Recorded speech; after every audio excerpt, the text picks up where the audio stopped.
Hello friends, আজকে আমরা physics sample 2 নিয়ে আলোচনা করব। তো এখানে কি বলেছে, একটি বাল্বের প্রান্তীয় বিভব প্রভেদ 2% হ্রাস করা হলে যদি ধরে নেওয়া হয় যে বাল্বটির রোধ অপরিবর্তিত আছে, তাহলে বাল্বটির ক্ষমতা হবে অপশন ডি 2% হারে বৃদ্ধি পাবে। প্রদত্ত বর্তনীতে 15 ওহম রোধের ওহম রোধের মধ্যে দিয়ে তড়িৎ প্রবাহের মান কত? 3 অ্যাম্পিয়ার। কোনো তাপ যুগ্মের শীতল সংযোগস্থলে তাপমাত্রা থিটা সি, নিরপেক্ষ তাপমাত্রা থিটা এন এবং উৎক্রম তাপমাত্রা থিটা আই হলে এদের মধ্যে সম্পর্কটি হলো option C is the right answer. 4 নম্বর কি বলেছে, এক পাক বিশিষ্ট একটি তড়িৎবাহী বৃত্তাকার কুণ্ডলীর কেন্দ্রে উৎপন্ন চৌম্বক ক্ষেত্র প্রাবল্যের মান বি। এখন ওই কুণ্ডলীতে দুপাকের কুণ্ডলীতে পরিণত করা হলে কুণ্ডলীর কেন্দ্রের চৌম্বক ক্ষেত্রের প্রাবল্যের মান হবে option A is the right answer 4। 5 নম্বর কি বলেছে, একটি আবেশকে সঞ্চিত শক্তির প্রকৃতি কিরূপ? চুম্বকীয়।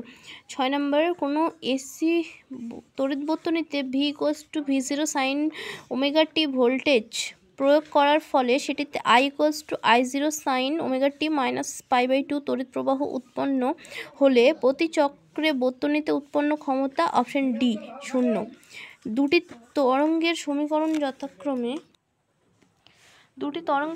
যথাক্রমে কি বলেছে, এত এবং এত। তরঙ্গ দুটির দশা পার্থক্য অপশন এ π/3। কোন নক্ষত্রের কৃষ্ণ বস্তু উষ্ণতা এবং বর্ণের সম্পর্ক পাওয়া যায়? Option A is the right answer. আলোক তড়িৎ ক্রিয়ার কোনো ধাতব পৃষ্ঠ থেকে নির্গত ইলেকট্রনের গতিশক্তি নির্ভর করে আপতিত আলোর কম্পাঙ্কের উপর।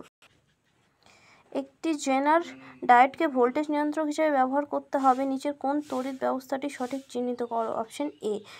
কোনো ট্রানজিস্টরের IC/I ইকুয়ালস টু 0.96 হলে ওই ট্রানজিস্টরটির প্রবাহ বিবর্ধন হলো অপশন সি 24।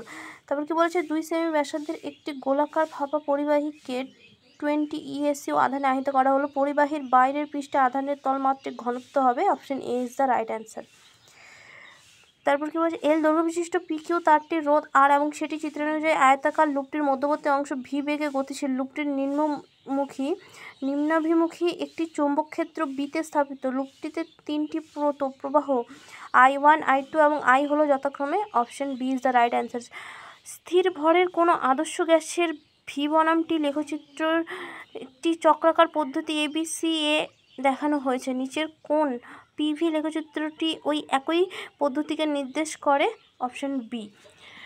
S1 এবং S2 স্পিকার দুটি পরস্পর 1 মিটার দূরে থেকে একই দশায় 1800 হার্টজ কম্পাঙ্কের শব্দ নিঃসরণ করে। 2.4 মিটার দূরে এবং স্পিকার দুটি সমান্তরালভাবে একটি ডিটেক্টর ও এবং পি বিন্দুতে দুটি সর্বোচ্চ শব্দ প্রাবল্য রেকর্ড করলো। শব্দের বেগ কত? 360 metre per second.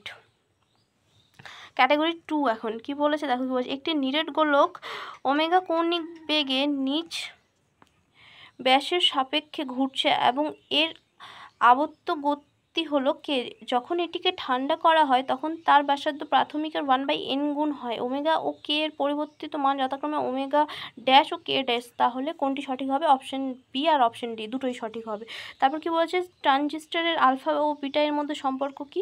Option B and option D is the right answer. তড়িৎ বিভবের এককটি হলো ভোল্ট এবং জুল পার কুলম্ব। তারপর একটা এখানে কোশ্চেন দিয়েছে, কি বলেছে, মনে করো নিউক্লিয়ন প্রতিবন্ধন শক্তি B/A বনাম ভর সংখ্যা চিত্রে দেখানো হয়েছে। A ইকুয়ালস টু 110 বিশিষ্ট একটি নিউক্লিয়াস বিবেচনা করা হলো। এই নিউক্লিয়াসের বিভাজনের ফলে দুটি অংশ ভেঙে গেল, নিচের কোনটি সম্ভবত বিভাজন প্রক্রিয়ায় শক্তি নির্গত করার ফলে নিউক্লিয়াসের ভর সংখ্যা হতে পারে? অপশন এ আর option B is the right answer. 20 নম্বর কি বলেছে, একটি তারের যার উভয় প্রান্তে আবদ্ধ তির্যক সরণের রাশিমালা y ইকুয়ালস টু এত হলে দুটি পরস্পর নিষ্পন্দ বিন্দু মধ্যবর্তী সকল বিন্দুগুলি কম্পিত হবে। Option A, C and D is the right answer. এখানে কিছু হিন্ট দেওয়া আছে, তোমরা এই হিন্টগুলো দেখে নিও।